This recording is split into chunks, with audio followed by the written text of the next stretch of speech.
Joe Beermaster, you have a 2003 Ford Focus here that was involved in a collision and the vehicle would not start.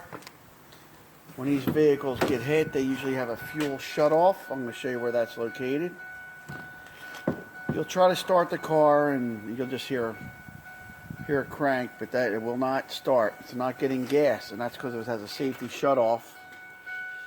And on this car, if you look on the passenger side here, where the right kick panel is, I took the panel off so you could see it. Get in a little closer, there's this little button. So you're going to have this little panel here. That panel's normally there. You can see there's a little fuel thing, but the layperson won't know. When you get in an accident, there's a button in here that pops up and you just have to push it down right there. Push it down.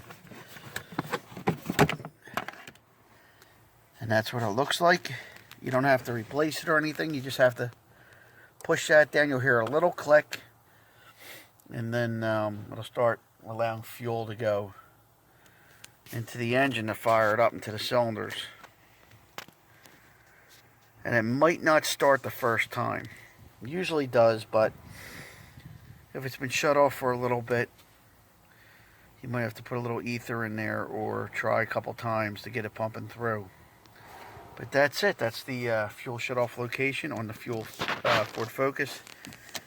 This is a 2003, but this covers multiple years. Multiple years. And many Fords have it too. Most do. They're in a similar location.